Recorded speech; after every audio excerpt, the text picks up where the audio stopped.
martabat politik, dan intelektual martabat.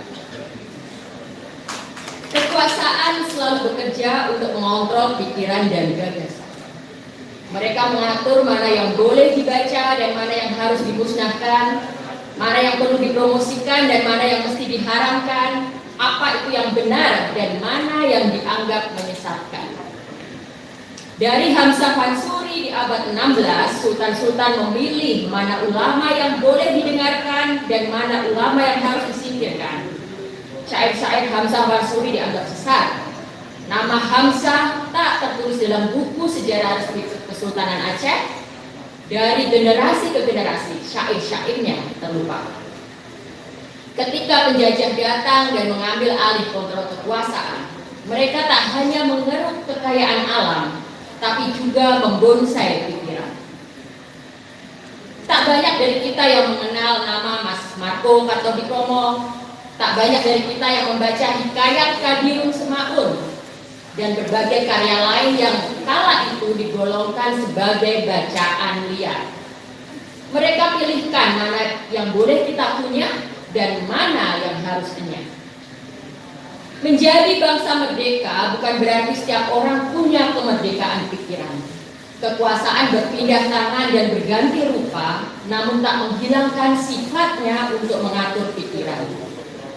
Atas nama semangat revolusi, jangan ada dansa-dansi. Begitu waktu Orde Lama dimulai.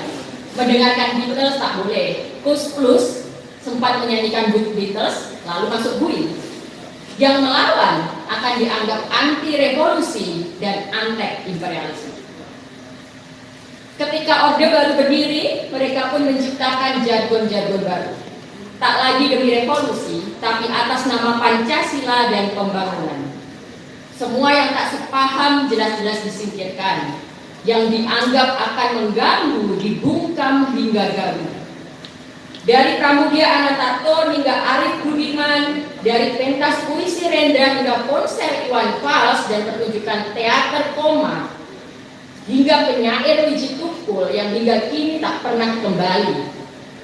Konon penculiknya saat ini sedang nyapres lagi untuk yang ketiga kali, bahkan 4 kali kalau nyalon wakil presidennya juga dihitung. Zaman reformasi ternyata tak sepenuhnya menjanjikan demokrasi. Munir dibunuh di atas pesawat milik negara. Hingga kini pun tak terbongkar siapa dalam dibaliknya. Di zaman ini pula ada pemuda yang diburu polisi hanya karena menggambar wajah Presiden Jokowi. Memang bukan wajah biasa, ada tulisan 404, anak internet pasti tahu. Artinya apa yang Anda cari tidak ditemukan. Tapi apa yang salah dengan itu? Katanya itu penghinaan simbol negara. Tapi apa simbol negaranya? Di mana simbol negaranya? Sementara di Tangerang Selatan ada pemuda didatangi polisi di rumah hanya karena menulis Tuhan aku lapar. Sejak kapan rakyat tak boleh sambat? Apalagi ini bukan sambat ke pejabat, ini sambat ke Tuhan. Ada yang takut meme tapi tak takut kerjanya memble. Ada yang takut mural tapi tak takut korupsi bantuan sosial. Ada yang takut kritik, tapi tak takut rakyat menjerit dan tercekik. Kekuasaan selalu bekerja untuk menciptakan hantu-hantu. Mitos-mitos, hal-hal palsu yang dipercaya dan akhirnya terinternalisasi dalam diri setiap orang, difabrikasi untuk membuat rakyat tunduk dan situasi terkendali. Raja-raja Nusantara membangun mitos bahwa mereka titisan dewa, penjaga buana. Penjajah menciptakan mitos pribumi malas agar rakyat tanah jajahan bisa dipaksa bekerja di tanahnya sendiri. Pemimpin besar revolusi Bung Karno, sosok yang telah membawa bangsa ini lepas dari penjajahan, butuh melahirkan mitos baru untuk menjadi pembenar agar ia bisa menjadi presiden seumur hidup. Soeharto tidak akan bertahan 32 tahun tanpa ada hantu-hantu Marxisme, komunisme, tanpa ada mitos Bapak Pembangunan.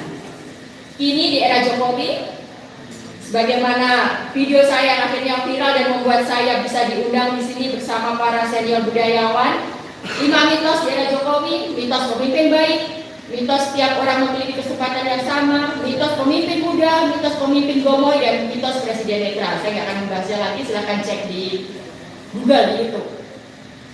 Produksi propaganda mitos tak bisa dihasilkan oleh kodongan senjata dan kekerasan. Sesuatu hanya bisa dipercaya ketika dia menyusup pelan, membuai, menghibur, disebarkan secara masif dan sistematis. Fabrikasi mitos tak akan berhasil jika hanya dilakukan penguasa. Propaganda dan mitos hanya bisa bekerja jika diproduksi bersama dengan kelompok intelektual, seniman, sastrawan, pembuat film, media massa, atau zaman sekarang juga ada selebriti sosial media alias influencer.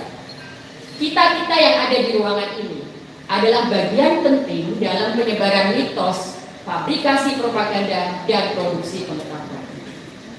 Pada setiap periode kekuasaan, pengkhianatan atas suara nurani dan kebenaran terus dilakukan oleh kelompok intelektual. Atas nama pengaruh yang lebih besar, atas nama tawaran jabatan atau sekedar bayaran uang, mereka bukan hanya tunduk menyerahkan diri pada kekuasaan, namun juga menjadi bagian mesin yang memproduksi propaganda dan mitos-mitos. Di era ini, saya akan menyebut intelektual-intelektual seperti ini adalah intelektual martabak. Intelektual martabak adalah para intelektual yang kehilangan martabat, bekerja dan bersuara hanya agar bisa ikut mencicipi potongan martabak. Apalagi jika martabaknya adalah milik anak-anak Pak Lurah, yang berkat jualan martabak bisa jadi ketua partai dan bahkan bisa jadi calon wakil presiden. Ya, memang inilah eranya martabak politik. Hasrat untuk mempertahankan kekuasaan dipamerkan tanpa martabat. Jabatan dianggap sebagai barang warisan yang harus dikangkangi, diamankan, dipastikan jatuh ke anak, menantu, keponakan, dan para ipar.